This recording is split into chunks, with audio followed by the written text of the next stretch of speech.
How's it going, everybody? How we doing?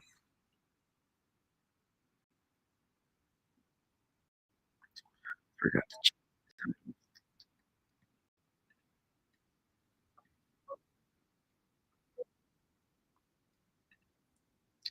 All right, let's pull up the chat.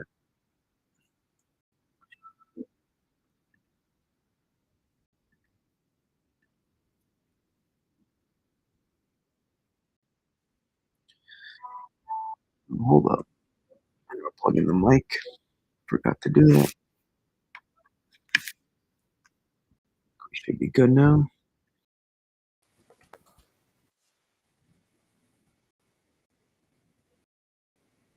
Yep. All set.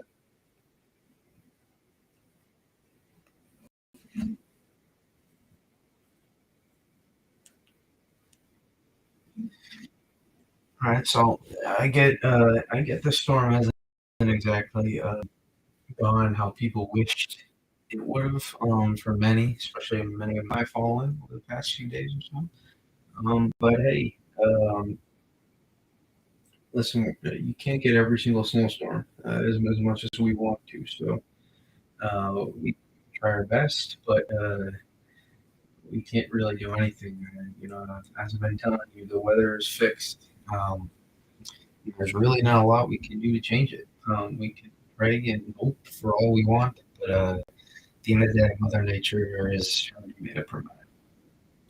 But we are going. It's still going to be a dynamic system across the Northeast, and it's very um, much more snowier across parts of the Midwest and far interior Northeast potentially. So there's still something to track here. It's going to be a pretty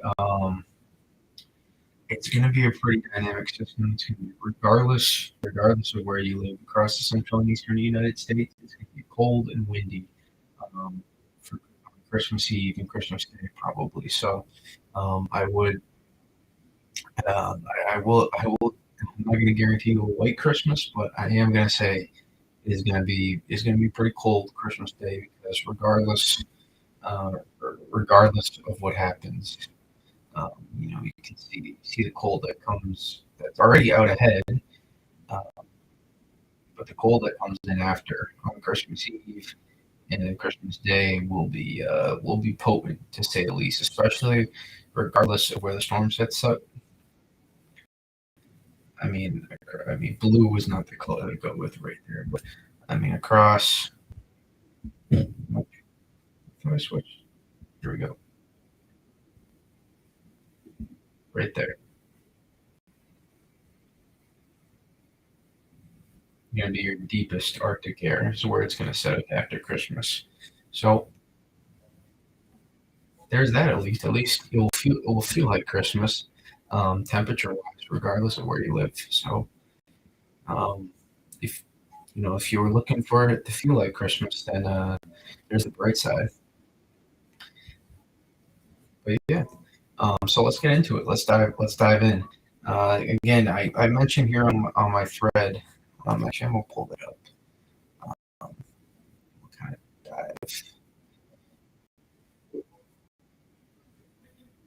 dive into those pieces. Actually, I should probably pin this to my profile on here. None of you care about a string. Um, the two major things when it comes to the system placement of the polar vortex at the level low and its connection to the storm, which we talked about in depth here, and also strength of the ridge, which we talked about also in depth the last time we streamed. Those are the two keys when it comes to nailing down the track of the system. At least the two largest keys. There's plenty of other smaller details that come into factor, like I'm sure this plays a part, but that doesn't play really a large part. It's convection here off the East Coast. There's factors too.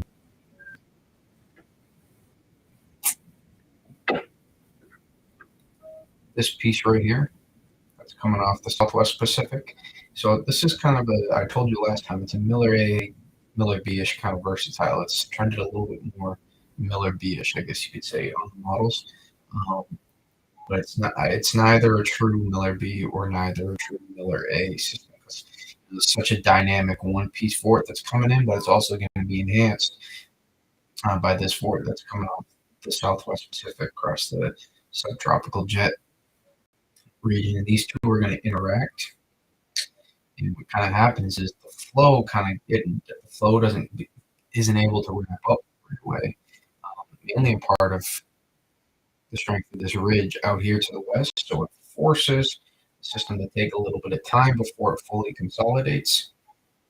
And eventually, what we see happen is up the upper level low consolidates more, and then what happens is also on this too to watch is the surface low gets pulled by the convection out of head north. I think it we've talked about convective feedback before. I think the surface low is going to struggle to get pulled this far north. I think you're going to see the surface low closer to the upper level low. That's typically usually what happens with these systems. And these systems don't typically happen. I'm just saying strong, strong cyclones, strong mid-latitude cyclones, and just in general, when you're following the upper level low, typically the surface low is pretty close to the upper level low, if not on top of it, which you'd expect it to be pretty close to on top of for a system that's going to stack at different levels of the atmosphere when it comes to its low pressure. So remember, we've talked about this before. There's different levels of the atmosphere. Imagine 500, 7, 850 surface, and goes all the way up. To zero, I guess technically, to go all the way up in the atmosphere, technically, to space. We don't track space, obviously, when it comes to the weather. But the point being is, when you stack these low pressures at different levels of the atmosphere, this is what allows systems to really bomb out like we see here, and you get really dynamic storm systems typically when you get when you get low pressures at different levels of the atmosphere to stack, and that's going to be the case we have here. Because if you follow the upper level low and then you follow 700, almost not quite, but almost right on top of each other, and then if you follow 850 as well, 850, 700, both right on top of each other, and 500 not 100% consolidated, but pretty tight, almost right on top of each other as well. So you get that. That's how you get really dynamic storm systems. But when I was talking about why the track is still up in the air, I'd say a little bit. Here's the other main feature, and I think there's less that's being solved because since this is from 6 hours. Technically not 6 hours ago, but 6 hours from the previous model run, technically. So from 18Z when this was being sampled. Today, last night is when we were getting these pieces sampled, and we're getting much clearer of where our Arctic air, this polar vortex injected upper level low, where it was setting up. And some of the key differences is we talked about this, how far reserved or how much reserved or how far southeast was this going to dig, how progressive was this piece going to be. So the more progressive this was and the more it just faster it moved, the more southeast it slid, the more our confluence, the more depth it created in our confluence, and the sooner it allows our system to amplify, and the sooner it allows our upper level load to consolidate and take off. And Lord, the dog is having a dream.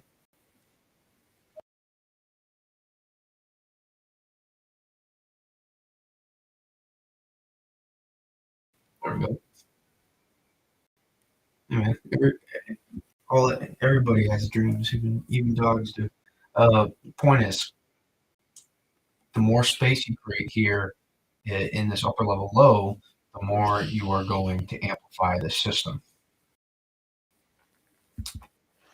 So the more we press down on our system, and the more this holds back, the less this is going to be able to amplify sooner, and the more this is going to dig further before being able to amplify.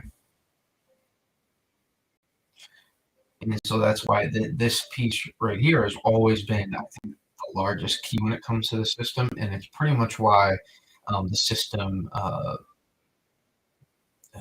failed.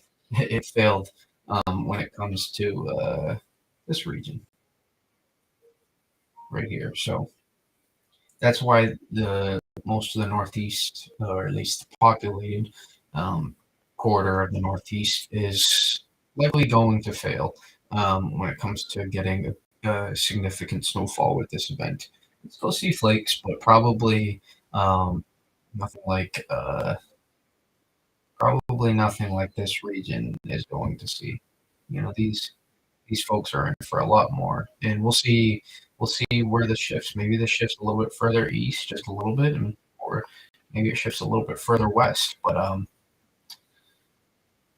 regardless, it seems like Ohio, Indiana are going to be right in the middle of things when it comes to snowfall into this event. And also I wouldn't rely on back end snowfall. I've mentioned it, and some people will get it, but I wouldn't rely on it. Typically, when you get cold air rushing in, it dries up the precipitation that models like to show faster than what's being modeled. So what I mean by that is, if we pull the sound in here, I can see where we're somewhat saturated, and I don't think this was a great snow sounding. Maybe is there? We'll pull it on one of these. You can see here, like, it's showing saturation at some of the lower part of the atmosphere, and it's showing snow. But look, we are nowhere near saturated anywhere else in the atmosphere because we're so dried up because we got cold air that's pushing in here from the mid, just across. I mean, it's a cold front, right? It's a massive cold front that's pushing through. We got cold air that's pushing through, and it's not going to allow this to saturate, or it's going to prevent it from being able to saturate the best it can. So that's why I wouldn't rely on back end snow. Closer to the low pressure and closer to the upper level low, absolutely. We click on a sounding, closer, to upstate New York, for example, right? This can get it, right? You're not well saturated here. You're not saturated at all. But once you get to the dendritic growth zone and you're pretty low level, dendritic growth zone, because we're so cold in the atmosphere. We're minus 20 at 700 almost, and then we're minus 10 down to the surface basically. So this allows, when you're saturated in the lower levels of the atmosphere like this, and it's also where your dendritic growth zone is. That is a sounding where you can see snow on technically the back end of the event. So closer to the low pressure, closer to the best dynamics, closer to the upper level low, where you'll get more lift in the atmosphere, and you'll also be, after you just transitioned or stayed snow. That is how you will be able to pick up a lot of, or not a lot, but at least actual accumulating snowfall compared to flakes that aren't reaching the ground.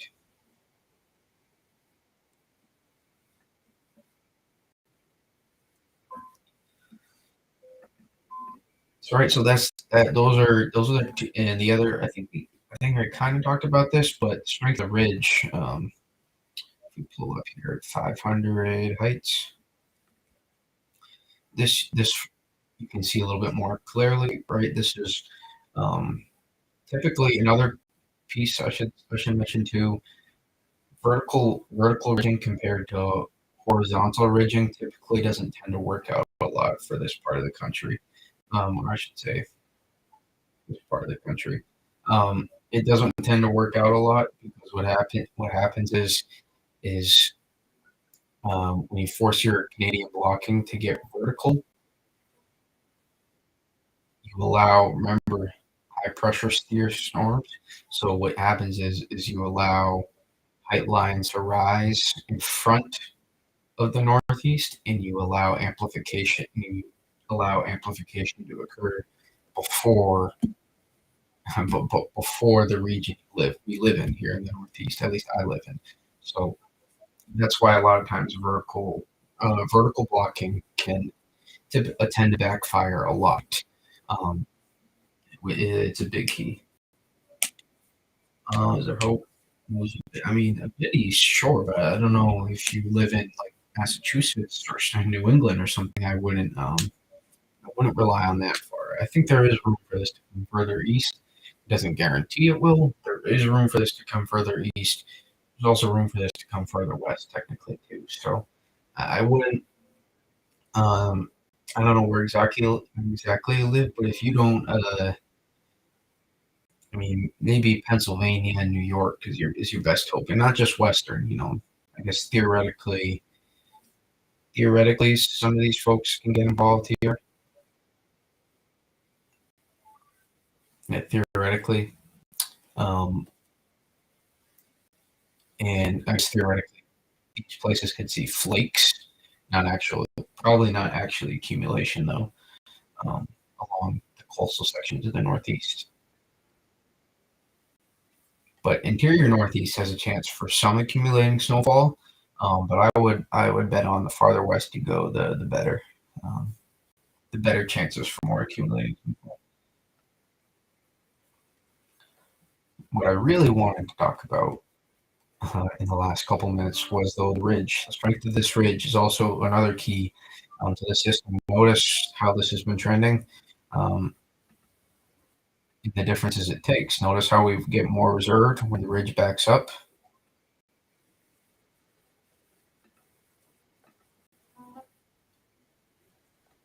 Placement of the ridge further east, though, the more we shift it. But notice the biggest change was when our blocking became a little bit less vertical and a little bit more horizontal here.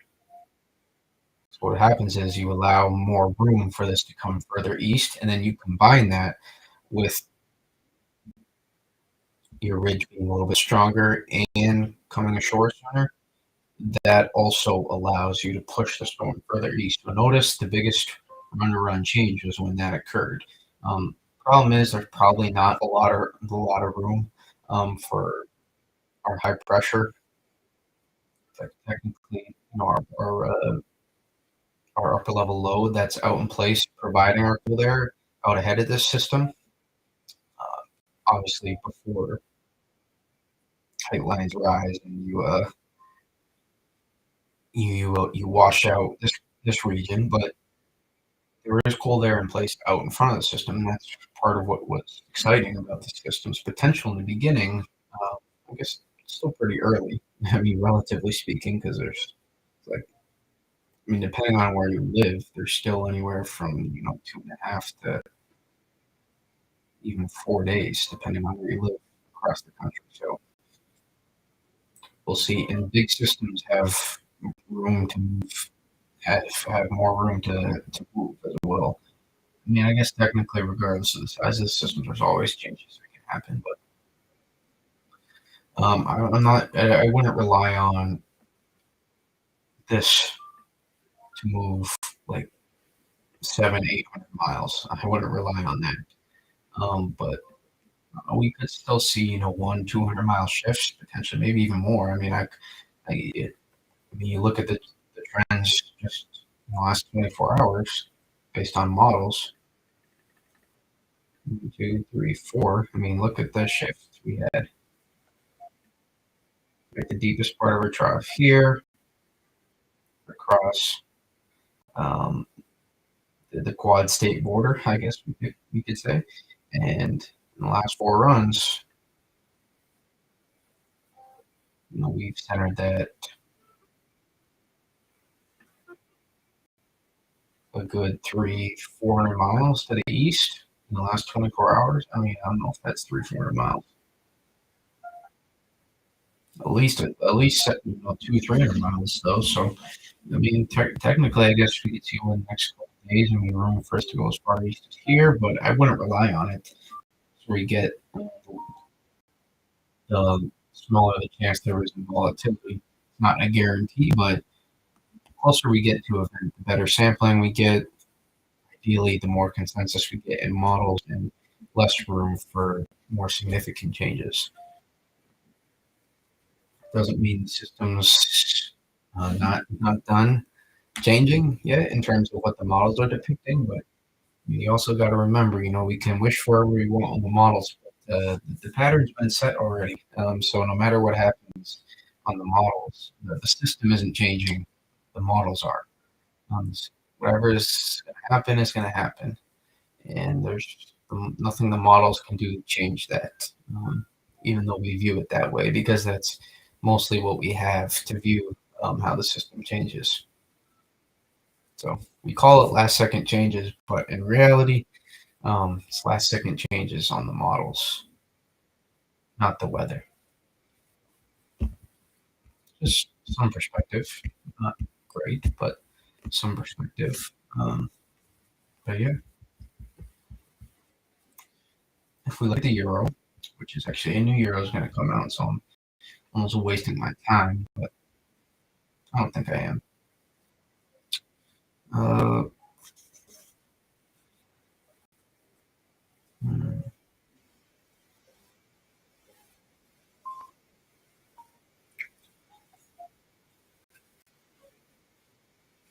I'll bring it back to, here we go.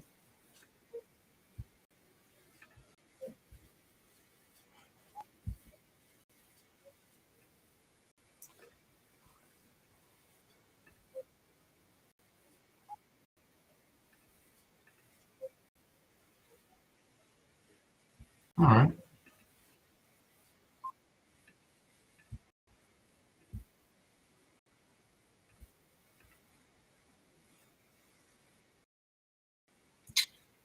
See, if we had this piece locked into here instead of here, we would press the system down so much more, and that's how we would have got at least like here involved, and that could have been really something special to watch. But I digress. I just, man, so many people are gonna get a fun storm with this. Fun storm.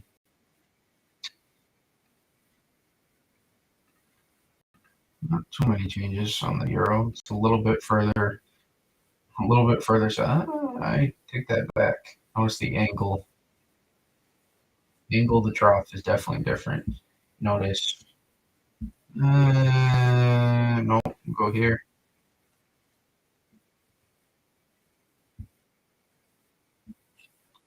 Compared to 18Z euro.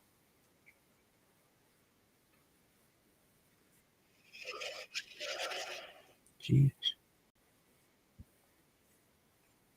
Heavy sigh over there from the pup. All right, but now notice the angle of the trough instead. Now it's a little bit. Instead of it's a little bit closer to a neutral tilt. It's not a neutral tilt. It's closer to a neutral tilt than it was before. It's more progressive. Is a better way of putting it. Trough is a little bit more progressive, and this allows the upper level load a little bit more time before it consolidates further east. If I had to guess, I would say it's less of this piece up here and more of the ridge out west, which it is very much. You can visibly see some of the height lines be pushed. Excuse me, further east, which, like we talked about, pushes our system further east as well. If people are looking for this to move like off the coast, it's just not likely in the cards. So I wouldn't put any down payment on that for sure. Just it's not an I-95 coastal snowstorm.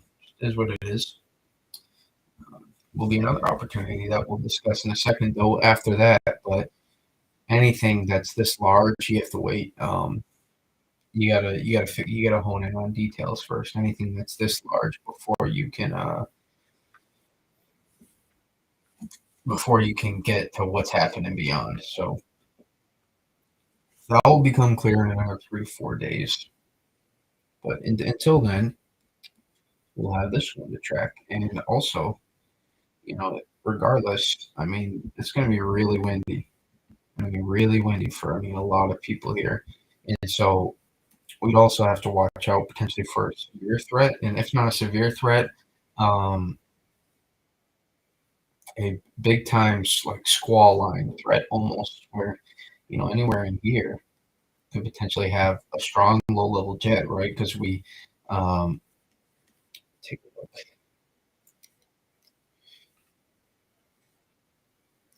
Take a look at our low level jet here. I mean, this is a really strong low level jet. I mean, potentially 65, 70 knot low level jet in December over the Northeast. That's a really strong low level jet. So anybody to the east of the upper level low is going to be in line for some big time winds potentially. And then look at our 925s as well. And with that, we're going to have heavy precip that's going to be able to bring it down to the ground. When you look at the 925s, that's a really, I mean, 50 to 60 knot low level jet here. I mean, this is easily, 50, 60 mile per hour wind gusts across southern New England, right there with a direct source. Um, you got the rain parcels helping bring the strong wind to the ground here at this point too. So, we're just to the east of this front across the Northeast is going to bring some really strong wind. I'm curious. It could be a double threat? Not double. Not when I say double, I mean two opportunities for really strong wind gusts. One.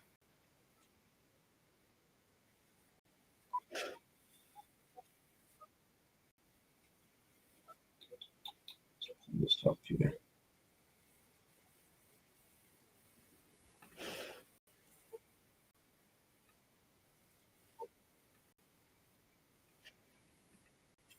I want to see.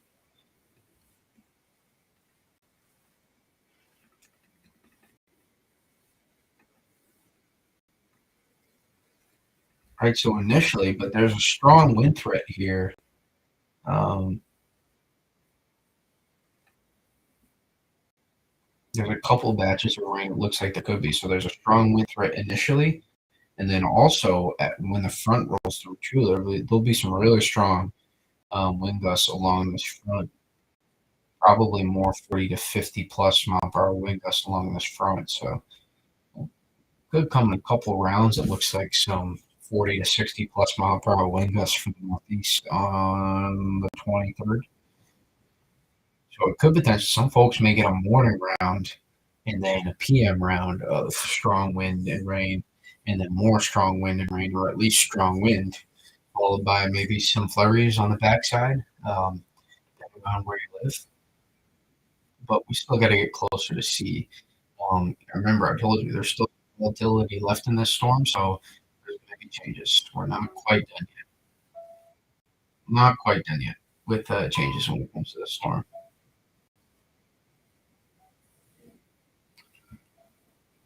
Let's dive into next week. I mean, we are next week, but even more next week. This system has caught my attention. I cannot lie.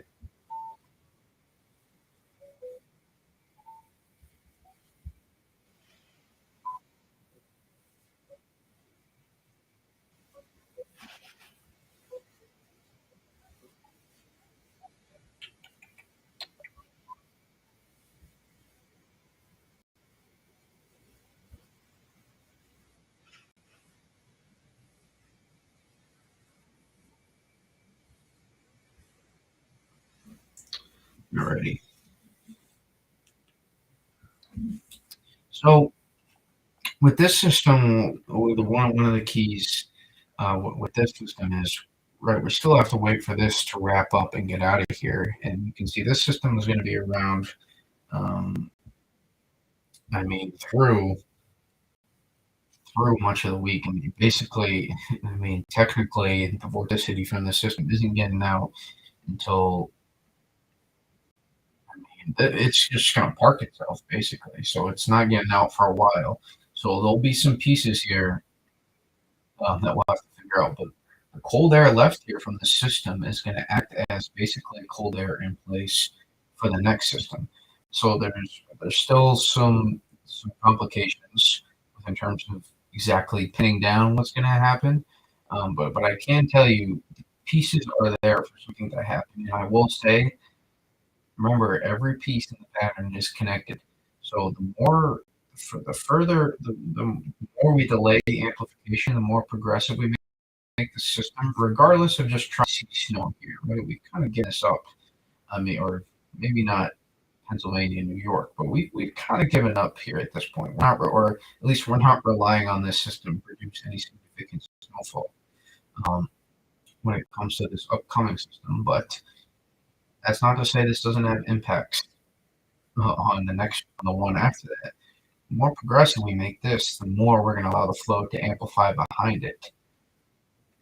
And that's something we're lacking on the upcoming system, not in the Canadian. I'm not sure how much I buy the Canadian, but we'll see. And this is our piece to work with. There is something to work with here. It's kind of like two pieces. A little bit is one piece kind of strung out, but you can see we have pretty solid western ridge, and we have cold air to work with in place as well. So when we have those two things, and also we curious if we could work with that at all. That southern vort down there, in the Gulf, maybe a little bit. You see, it's loud. But this is too progressive itself. But what we do have here on a positive is cold air linked to our trough, which that isn't. When I see that, I'm like, okay, we can just back this up a little bit. We can back this up, amplify the flow a little bit more, maybe allow us to tap into this vort right here. We can pull in some moisture, and then we can maybe get a snowstorm when I see that. But I mean, again, we're so far out that it's hard to exactly say. But if I'm just looking at it for what it is, I can't um, I can't make any more assumptions other than what I have in front of me at the moment, which is kind of the risque game you have to play when I'm forecasting. But notice here, Canadian, the big difference is, right, both have our cold air in place, a little bit different with the evolution of the sweep system and what it leaves behind. But notice how much more amplified we are with the flow. We have an upper level low with almost a little snake tonguish look out front. What's going to happen eventually in the system is you're going to continue to amplify. The system close off at 500, and then you get an upper level low track. Pretty solid upper level low, Miller 80-ish at this point. That charts across the mid-Atlantic and Northeast. Closes off. Kind of gets shunted off here on this, which is not really worth going that far into details, but I'm just pointing it out. That there is something here to watch, and ideally it turns into a 28th.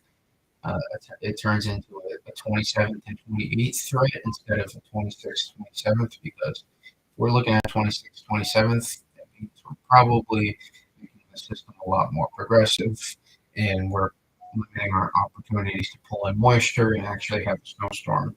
Whereas if we're slowing it down, slowing the flow, amplifying our system, that gives us more of a chance to get into snow across these regions.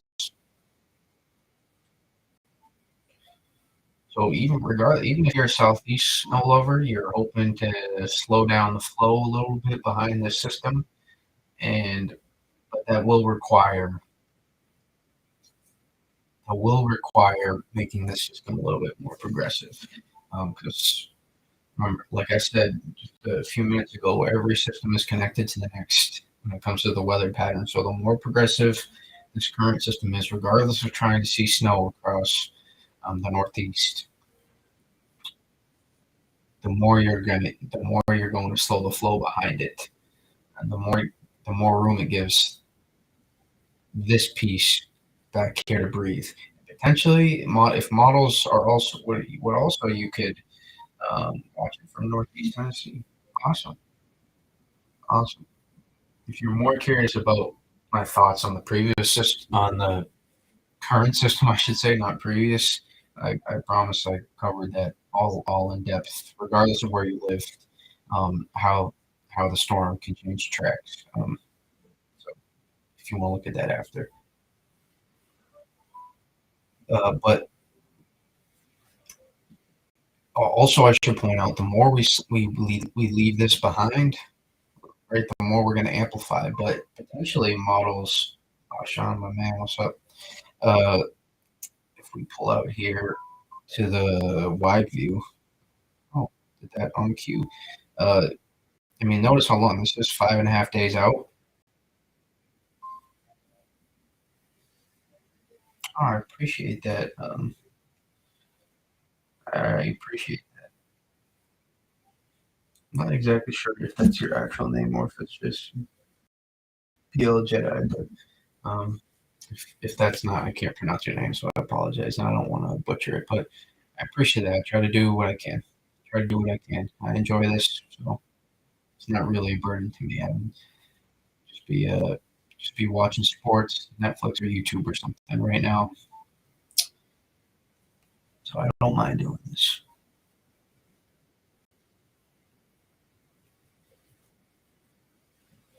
Um, yeah, here we'll get back to this in a second. Interfrontal snow is a thing, and it's bloody. Okay, it is bloody. It's good. Watching from Baltimore, awesome. Wasn't in Baltimore too long ago. Well, the area. Stayed in Baltimore for a night this summer. Uh, if you can get in a frontal snow, but the problem with frontal snow is right. We talked about this. It really dries up fast. Precip really dries up fast on the backside of frontal snow, so you can see it. But we talked about it. Uh, I sound like I had an Indian accent there for a second. You can get frontal snow um, from you, but you will want to be closer to the closer you are to the upper level low, the better chance you will have for back end and frontal snow. But just you're closer to the best lift, the best dynamics. Um, you'll be able, and the more you can saturate, the lower you'll drop the dendritic growth zone down in the atmosphere. So, and you're right, this is our vertical column, the atmosphere. The dendritic growth zone, instead of being 600 millibars, will probably drop down to 550, 600, down to like 750. So we'll drop the dendritic growth zone down, and the more you can saturate the low levels of the atmosphere, because you're gonna completely. The problem with frontal snow is the upper levels are going to be very cold and dry. So you got to have low level saturation, which can be very difficult to do on the backside of cold fronts where you don't have a lot of lift and you don't have a lot of moisture left to pull. So that's part of the tricky part when it comes to forecasting frontal snow. Sometimes it works out, a lot of times it doesn't. Frontal snow can work out when you're close to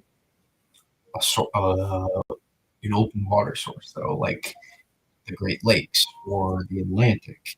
And even then, not always going to work out. And even at the Atlantic, the problem with the Atlantic is you can maybe get like a little localized, but the Atlantic is from the east.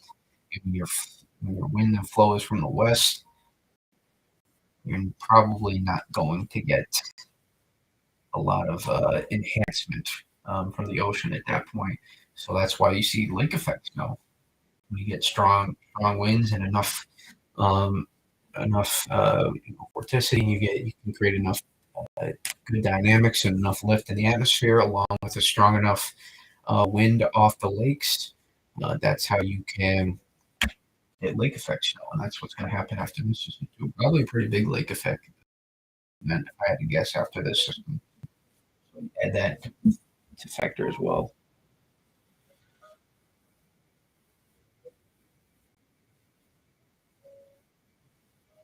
And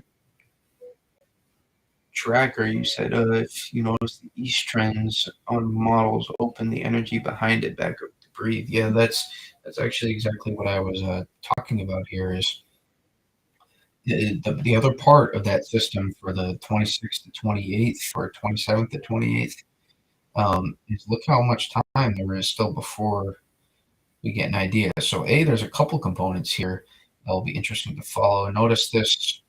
I don't want to say complete cutoff low, but a little bit. This upper level load down here in the southwest, placement of that will be key. What's left behind, how much is left behind for this fort that comes through. So this is going to swing across, and whatever's left to work with, excuse me, can actually kind of work as a southern fort to the system potentially. A little bit of a southern fort, and the more moisture you can pull in, the better. Obviously, it works for a snowfall system or to get snow in a system. Buffalo, I already saw someone said their snow total is 100 inches already in the Buffalo Burbs. So, Boston and New York City. Boston has not had a good last. Actually, Boston did good last year. I guess you could say last 5 years, really. Outside of last year, it hasn't been great for Boston, for coastal Massachusetts, I guess you could say. But that's a pretty localized area. But also, my other point was notice, right? So this is the system we're watching here. If we follow this back, notice how much time we still have to wait for this to get sampled. We tracked back all the way. It's off the map at this point. Off the map is how far this is before it gets here. So there's still a lot of time, a lot of things to change. So I wouldn't say we're as cut and dry at this opportunity. I would say it's looking at this now, I would say it's a little less reliant, still reliant, but it's looking now. It's a little less reliant on what happens here. But I will say what happens with this will have major implications. Obviously this piece is connected to here, and that connects to the flow to here, and the ridge in behind it is connected to the flow to here. So notice how we just connected every single piece of the atmosphere in one loop. We just connected it all. I'm telling you, it's always connected. Everything is connected. Um, and everything can be connected and still not changes to one little piece here doesn't necessarily mean you still can't get all the dominoes to fall. So notice what I mean by that is if you set up a bunch of dominoes, I don't know, featured. If you set up a bunch of dominoes and you move one of the dominoes, to either side, move it here, move it here, either way, unless you pull it out completely or you move it enough completely, the dominoes are still going to fall on top of each other, and you get the last domino to fall. But you take out pieces, you change stuff, maybe you don't get that last domino to fall, and that last domino to fall equals, your backyard getting a snowstorm or a region getting a snowstorm. So everything's connected to an extent. Uh, Everything is indirectly connected when it comes to the atmosphere. And this is globally, not just in our region. This is globally. Everything is connected. So that will be a key. And then the next another key too. Well, it seems like the Pacific is going to turn on. Yeah, I guess we're far enough where we can look at the euro. We'll take a look at it. Um, the Pacific clearly wants to turn on. It looks like this is not. I saw this on the GFX as well. So this will play a factor as well. How much the Pacific decides to turn on. That will also play a factor.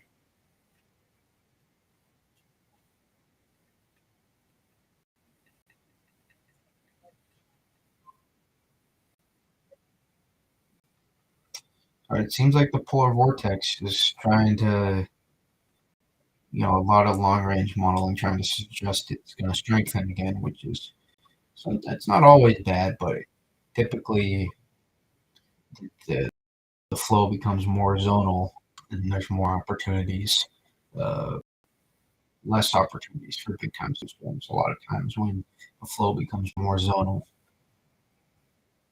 and during a La Nina, a lot of times you can get that flow right there, which is not fun.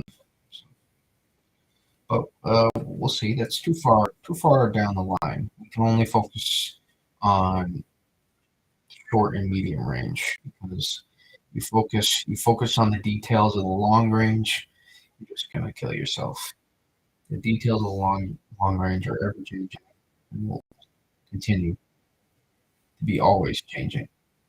There's nothing stable about the long range. There is stability in the short and medium range. The key is figuring out how much when it comes to these systems right here. Because ultimately these systems make or break you as a forecaster, not you taking a shot on 3 weeks down the road.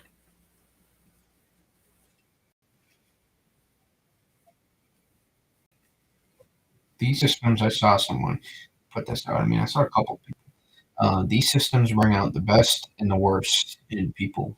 And it shows people what kind of forecasters they are. I'm not going to say names, but there is a certain forecaster who I've started to see over the years who nail it down to this region. Um, but anytime a storm is coming to their area, they the way they look at models is they don't explain the science, and uh, they don't explain the science, and they just say why they think the model is wrong. They don't even say why. They just think the models are wrong, and even if it is a good setup for them, um, you're just assuming that the system is supposed to work out for your area, which is not always true. Not that is not always true. Um, Remember, it's fixed weather, so you can't guarantee everything. Whatever's going to happen is just going to happen, and you got to live with that. You got to take out what you want to happen, and you got to focus on what can happen. And that's the hardest thing to do at the end of the day when it comes to forecasting is trying to take out your bias and figuring out exactly um, where conditions are most favorable for each system to set up.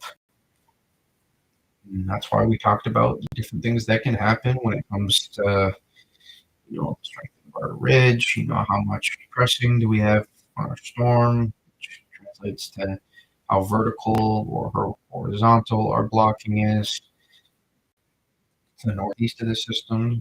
Right, those were the two and a half biggest factors that we talk about that I'm talking about with this system because they directly change the course of our system. And what happens with this system, you know, starts knocking over dominoes for the future. Yeah. I was talking about the wind threat actually just before you came on, Ashan. But I think honestly there could be a two-part wind threat with this system. What I was looking at for some of these models is you could have on the 23rd, which is Friday. Yes, on Friday you could have theoretically it could be like a morning and an afternoon or a morning and night double wind threat where you get that initial batch of precip that moves through and you get 40 to 60 mile per hour wind gusts, and then as the cold front moves through, and you get another chance for 40 to 60 mile per hour wind gusts. So yeah, I will give the Canadian credit. It does better when there's when it's not trying to nail down specifics. So I will give the Canadian credit there. When it doesn't have to nail down specifics, it's decent in the medium to long range. So I'll give the Canadian credit there. It has been decent. Um, honestly, it's always been okay in nailing down the medium to long range, but once people start relying on the Canadian sometimes too much when we get into that 1 to 3 day range, which is not where you want to be relying on the Canadian.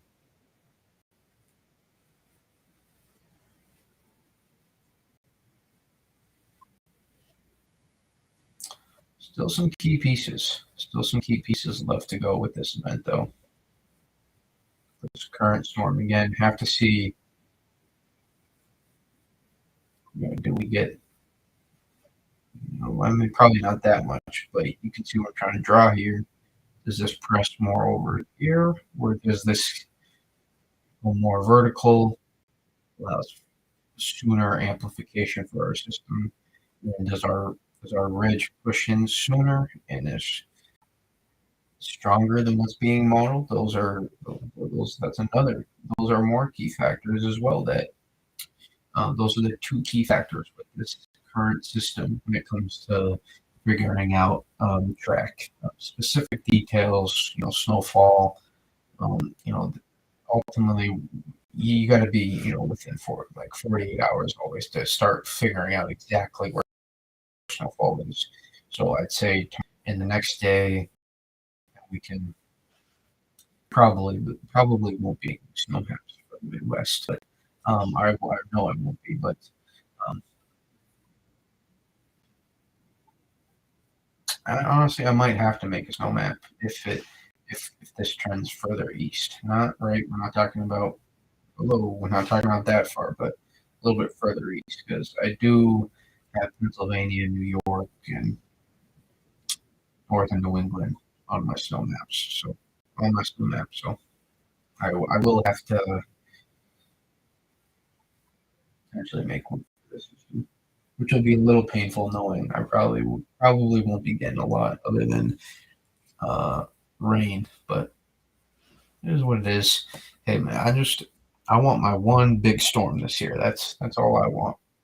Give me my one big storm and then a couple more decent ones, and I'll be perfectly fine. I don't need a I don't need like three 2 foot blizzards this year. Just one, just one. That's what I want. I haven't had a 2 foot storm in a little while. So honestly, actually since 2015, but so I'm hoping I can get one this winter, and maybe a couple more double-digit snowstorms would be nice too. But gotta remember, that'd be like a historic winter for New York City. But you gotta remember, I live in like central Mass. I live like here, so I'm supposed to see a good amount of snow. I average like 60 to 70 inches of snow a winter on average. So I'm supposed to get snow. Let's take a look at the euro. Let's see what the euro has done.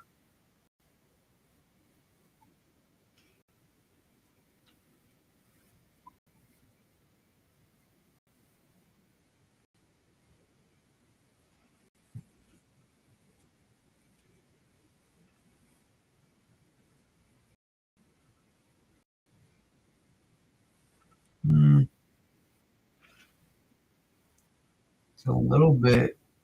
It could be a little bit more progressive with the upper level low initially. Yep, a little bit more tilt. But I wonder if it cancels out with the ridge, because that's been a consistent change in modeling.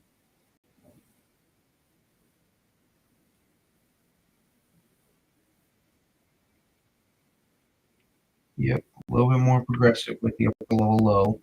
So that's one change favoring further east, but the toe of the trough already. Yet the ridge is further east on this run. So it looks like those two will just cancel out. Man, if we just had better, we're getting such good adjustments with the ridge. We're getting such good adjustments. If we just had this, if we just back this up a little bit more, change this angle. I mean, this could have been such a banger for this whole. I mean, this whole region right here. This could have just been a banger of a system. Banger of a system. Hey, yo, dog, glide in. Come on. Busy crunching models here. Thank you.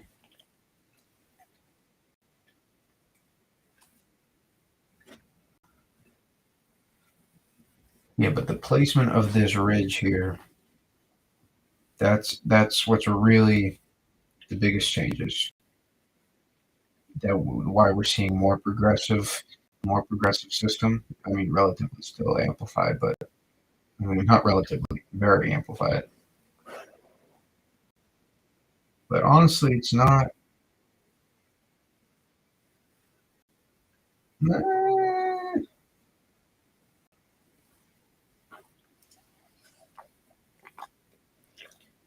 Honestly, it looks like the ridge held further back now. Initially, it looked like it was going to be a little bit more further east. Or am I just seeing things?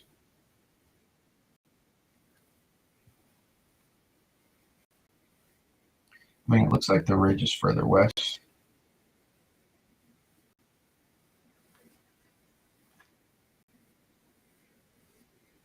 Oh, okay.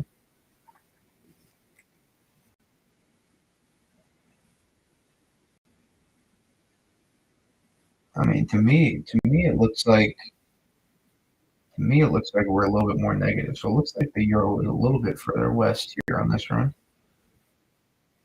You know, I said this is directly connected, and yes, I think we do want this to be further east, not for to get snow here, remember, but for the system after that, hopefully we can amplify the flow more. But the more, you know, I mean, our system is still, for the 27th, 28th, our system is still all the way up here.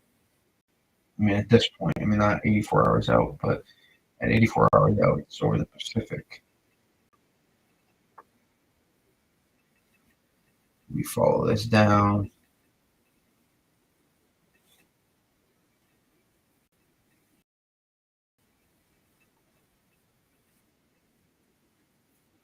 Our current system is up here currently, or not our current one, I guess. Our next system after this one is all the way up there, so it has to go all the way. It just lagged on me big time. All the way. Stop lagging. I mean, we still have to get all the way to there. I mean, not that far to sample. We just have to get still a long time before we sample it. Still a bit of time. So we have 4 or 5 days out still before we get U.S. sampling, which is always the biggest key when it comes to sampling and assimilating data.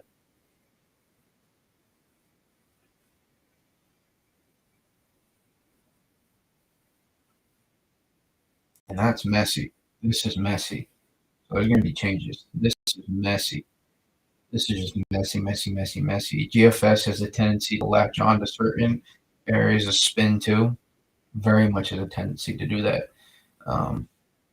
It's more common. We see it a lot in tropical meteorology with CAGs, Central American gyres. These spin ups of just large areas of convection, and it hops onto one area and then just takes off with the storm. Um,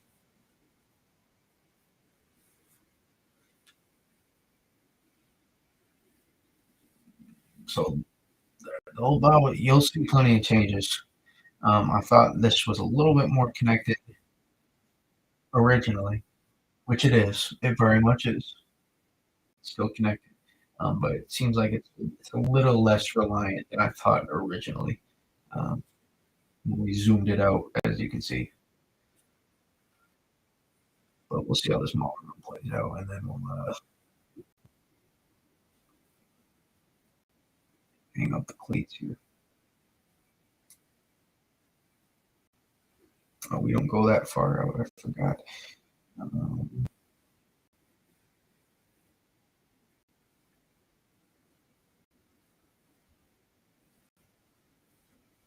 Still pushed farther east somehow though with this. So I want to see.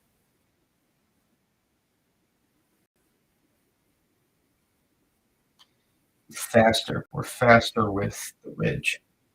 So we're not necessarily. Actually, I want to go to.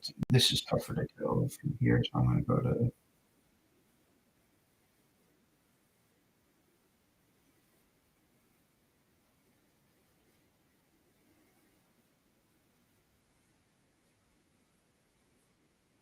Here we go.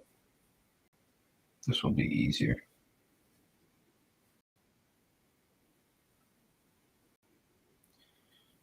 So initially, it seems like the upper level low wants to consolidate sooner, and in part of that is because of this piece here, giving more room to amplify. But what's canceling this out and not just canceling it out, but pushing it further east is our western ridge. And clearly see, not necessarily stronger, at least not initially, but we are faster with this ridge, so we are pushing it. We are pressing on our system. So we're pressing on this system like this and forcing the edge of our trough, forcing on it to prevent that typical flail tail. I don't know what you want to call it. System that spins up like this, and we're forcing a little bit more like this. If that makes any sense. We're pressing on the tail end of our system, and we're stretching out our system more, preventing more consolidation of our system. We're stretching out our pieces, and it prevents it from getting as wrapped up. Instead of wrapping up in here, still a ridiculously dynamic system, but we're forcing it further east, and we're preventing that from happening. Eventually, potentially preventing it from reaching its truest potential as well.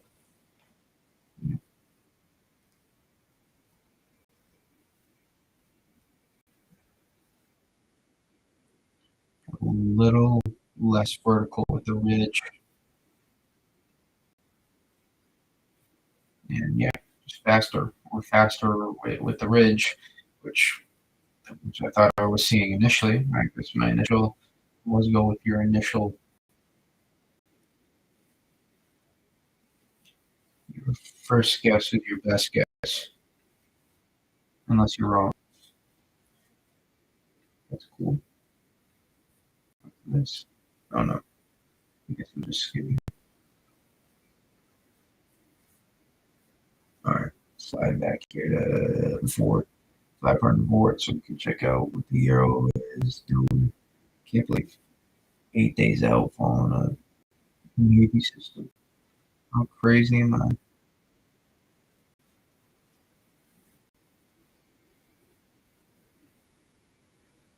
Give it some more time. But we'll see.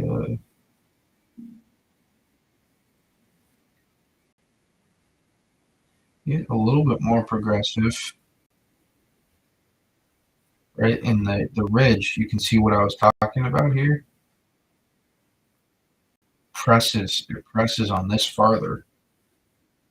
So instead of allowing this piece to, just fully extend out and breathe, what do you got to give up on Central Jersey with this one? I'm sorry, I mean, you gotta give up. Maybe if you're lucky, you get some flakes, but Central Jersey is always tough, regardless of 90% of systems that we track. This one is something you got to give up. Sorry, my man.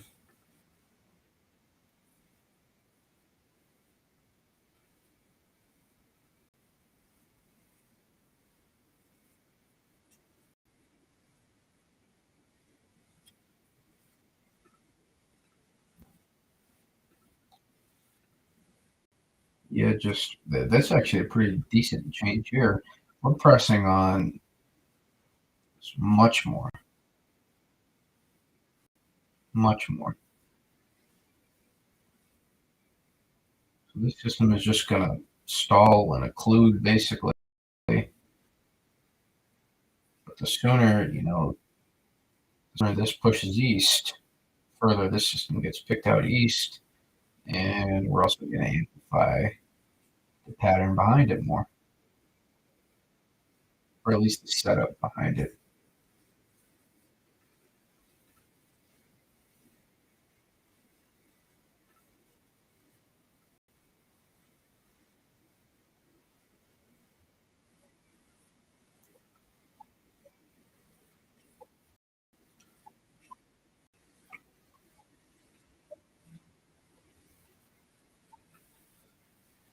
Let's go full weenie, shall we? Ooh, hour 384, baby. Look at that. My sweet baby. Beautiful. I'll take that.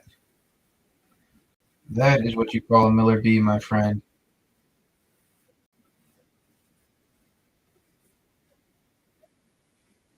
Block. Tries to amplify. Fails. Redevelops.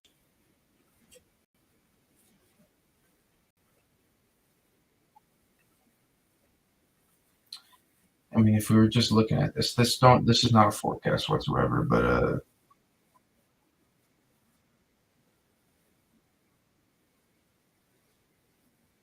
oh, Cameron, what's up, my man? I want to go let you post it. Hopefully not too long. I'll say one last thing about this hour 3 for the GFS. The cool thing about this would be is you would actually have a pretty decent dig on the trough in place already, along with the initial upper level low, and it'd be good. You would get a good system here. But I'm just weaning out. Oh, just checking in. Thoughts on the high wind forecast and other impacts for southern New England? Yeah, I was just talking about this actually, and I think it's going to be. I think this could be almost a two-part wind event um, where you get there's the batch of rain that comes out initially is going to bring down that low level jet. I was talking about it earlier.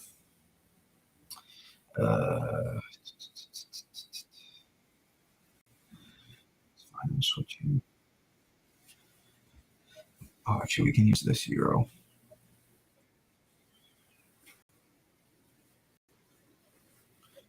I mean, when we look at the 925, when I was looking at the 925 jet here, I mean, this is you would get early morning, right? I mean, look at our 925 jet here. You get this to come through first, and then you get the cold front to wrap in. for almost a part two as well. So you get a two-part window for like 50 to 60 mile per hour wind gusts potentially. I mean, for 925, that's a really potent low level jet right there. I mean, super potent. I mean, look at this along the coast here. This is 925 of like 50 to 70 knots. It's ridiculously strong. Um, wind thread. And then you get the front. And then the front comes through.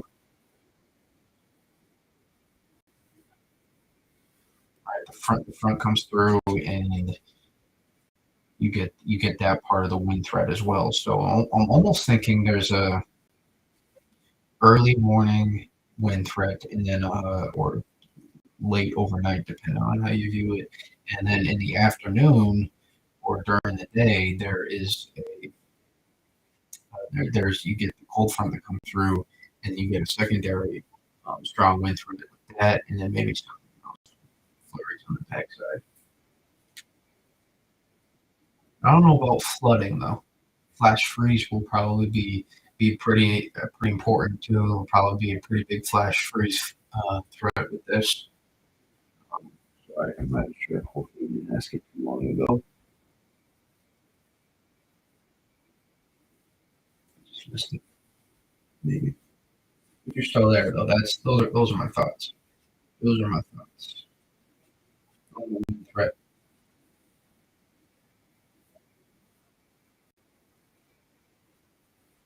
Yeah. Also, New England will probably get it the worst as usual.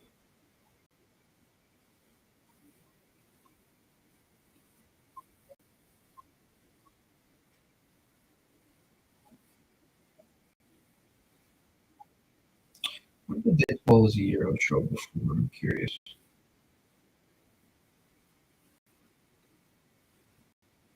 Similar to the GFS, I guess you could say.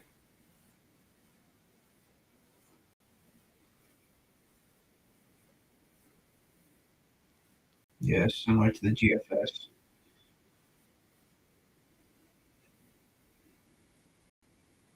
Oh, you're still okay. Uh,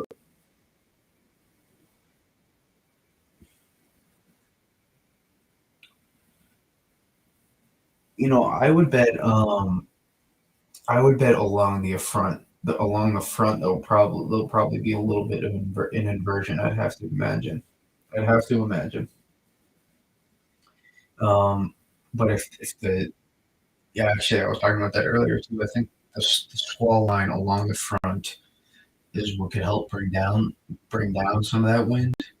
Um, but also, you look at the. Here, I'll go back to it. Still playing out here. Um,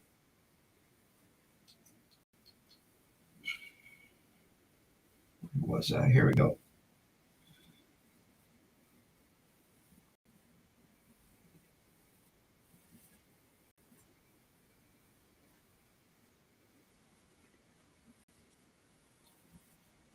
Notice, right? I mean, we have preset bringing it down. There's not. I mean, there's not a major inversion here, and look how strong we are with it. I mean, we were 65 knots. I think I just pulled there on the 925 jet. So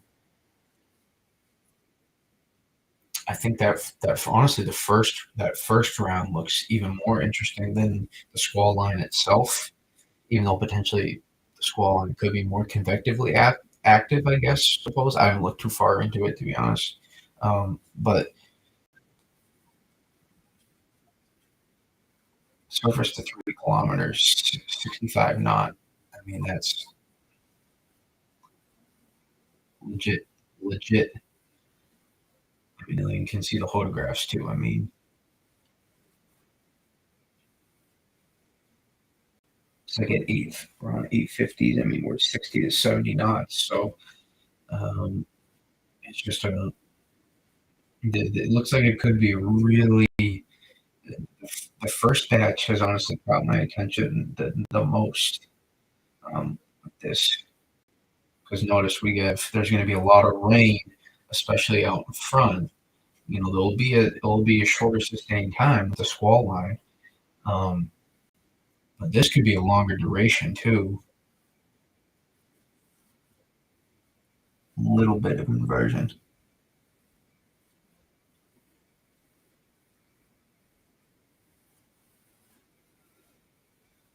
But I mean, we're well saturated, 46 over 46. Um, I mean, we're bringing these strong winds.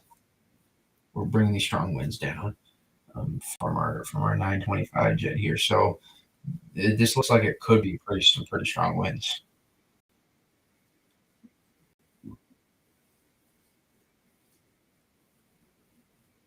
And then the squall line comes through after.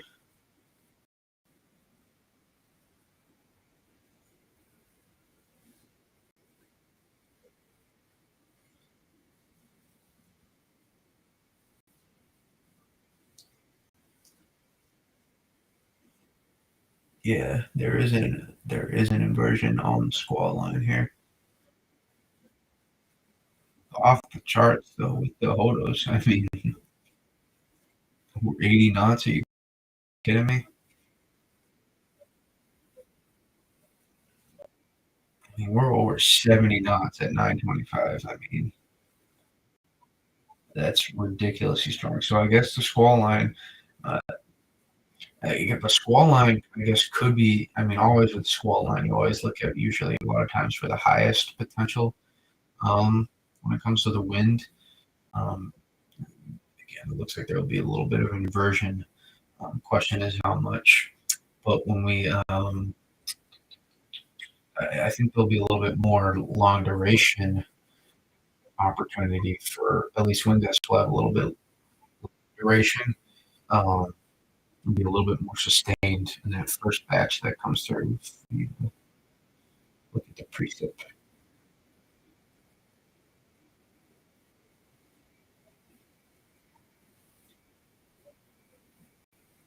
Right, so this batch right here, so it's going to be like a two-part wind thread basically.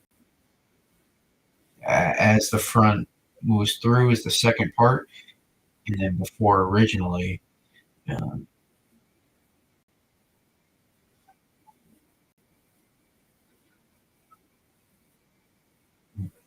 double wind thread that comes overnight, early morning, Friday, and then Friday during the day, afternoon. You get the second part that comes through as well. So it's an intriguing setup for the wind threat. And when you have a 925 jet that's rocking 50 to 75 knots, I mean that looks. I mean, I don't want to say dangerous. I don't want to like hype it up or something, but it definitely looks like a concern. Some folks could be in the dark on Christmas Eve with that kind of low level jet. It's such a dynamic system. You have to remember too. I mean, if we're wrapping this thing up into a a nine. Okay, I thought I said 940. I mean, if we're wrapping this thing up into the 960s, I mean, it's a ridiculously strong system. I'll be curious to see the meso analysis pages of this thing. I mean, boy, is Southeast Canada going to get a hell of a snowstorm. Though they're going to make out the best on this one. I'll tell you that. They're in for a hell of a snowstorm, man. Southeast Canada. They'll get hit. They'll get hit the best. They'll get hit better, although they will probably not including the lake effect. The lake effect will help booster Western New York, Western Pennsylvania, Ohio, and all the Great Lakes regions. So they'll get a good booster after, or I guess on the back end of the system, depending on how you view it. But those are my thoughts on the wind threat. That's all I got with the wind threat. Who cares how this compares? Eh,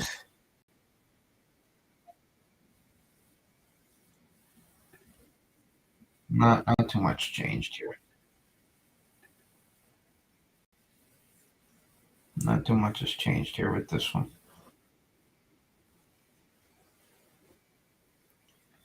I mean, ideally,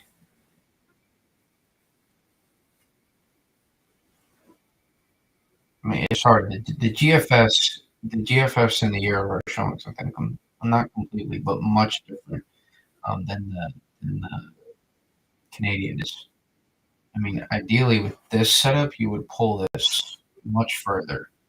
You would pull this much more, and you'd get this out in front. So then you could pull an upper level low up the coast and just backfill snow. Classic mill B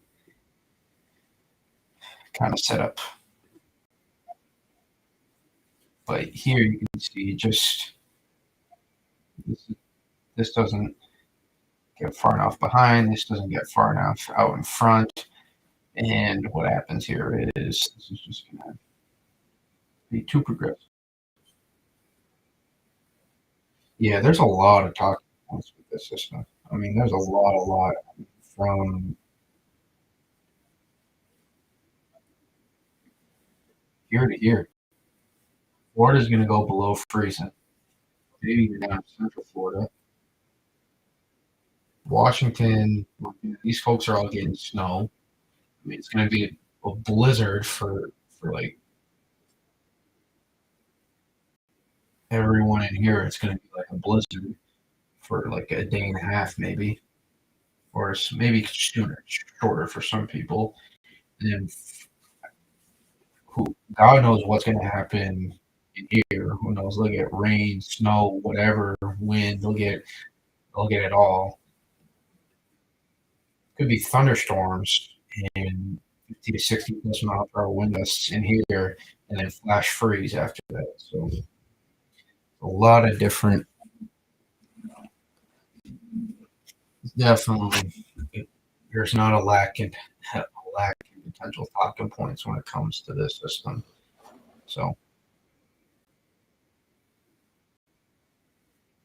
big time, big time. This is when it comes to Christmas. There are going to be travel delays. Oh boy, do you bet there are going to be some travel delays. Those flights this week are going to be. There's a lot of people who aren't going to be able to get to their families on this Christmas because of the system. A lot of people.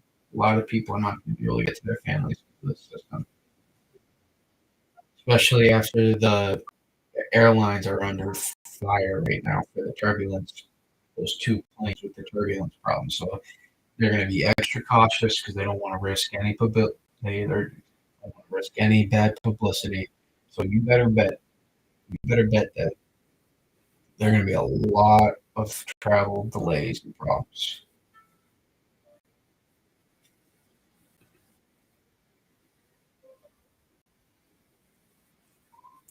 I mean, it's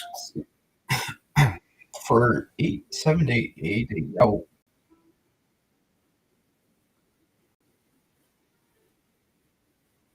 For blizzard conditions. Yeah. I was sorry. I was just talking about voice crack. I was just talking about. This is actually. I mean, we're so far out, but you drop this a little bit further south and allow this to get out in front more. Then you're talking just on that specific run. But for your storm, my man, uh, blizzard, not necessarily snowfall totals, but blizzard conditions. I mean, we're talking are all are all possible in these areas. I mean, even farther south too, which is hard to draw, but um, you're gonna have the wind, you're gonna have the snow too. So you just need wind and any kind of snow to get a blizzard. You don't necessarily need heavy snow to get a blizzard. You need those 30, 40 mile per hour wind gusts sustained and snow to get your blizzard. Doesn't say how heavy the snow has to be.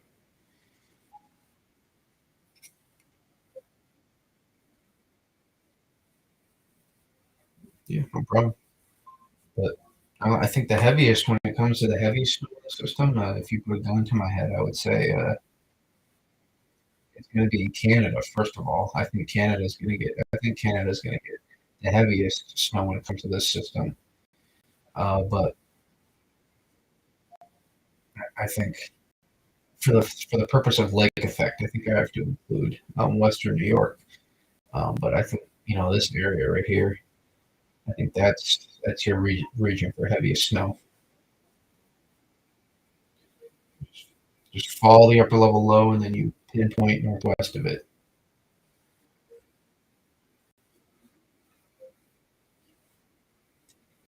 Right, so you're going to be able to pull off. It's close enough. The thing with this system too, it's large enough too, and you're going to be pulling in moisture off the Atlantic. So I mean, this is just going to be a frenzy of a storm. I mean, all up in here, it's going to be a frenzy of a storm. Just, I mean, this, I mean, this region right here, man, is just going to be in for it, in for it. They are going to get blasted, blasted with heavy snow. They're gonna have a Christmas to remember. These folks here, because it's just gonna stall. It's gonna stall too. That's why, man. I saw I saw the system far out, and I was like, yeah, that one's gonna be something. I mean, we had that big time system 2 years ago. Yeah, that was a really dynamic system a couple of years ago. I think 2020. That was I remember that when I just got a little less. I got like 16 inches the week before Christmas, and it all melted Christmas Eve. That was the most depressing thing I think ever. And then the wind threat, I was hoping that could be maybe exciting. Obviously, you don't root for a power outage on Christmas, but that looked like it was going to be something special, and that one didn't verify because of inversion, which always happens with New England wind threats. But um, that was your typical anafrontal snow. I mean, you're right. That was a big time anafrontal snow right there. So that was a good snowstorm I remember for Indiana, Ohio, especially Ohio, Pennsylvania, New York. They all got a lot of snow on that one I remember, and they got lake effect too after. So, and this will be lake effect board. If you don't think strong winds, we got vorticity pulling here. I mean, if you don't think there's going to be big time lake effect after this storm, you're mistaken, man. There's going to be big time lake effect. And with how strong the winds are, I mean, these bands could be able to pull pretty far inland, too. I mean, these bands can pull pretty far inland potentially. I mean, if we're really looking, so I think there could be another massive lake effect event after this is over. Or, I mean, not after this is over, but as this is finishing up. I mean, look at this.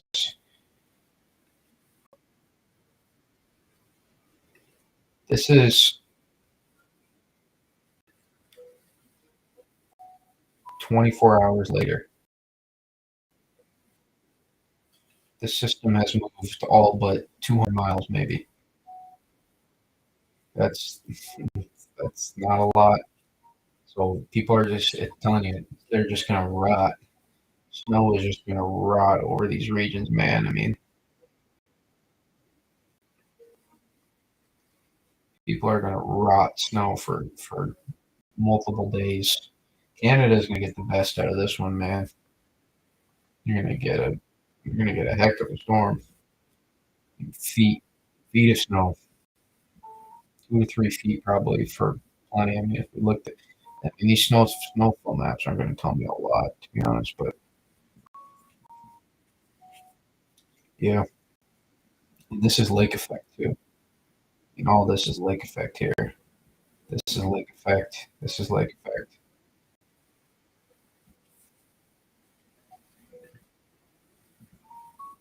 I mean, they're still adding on snow too.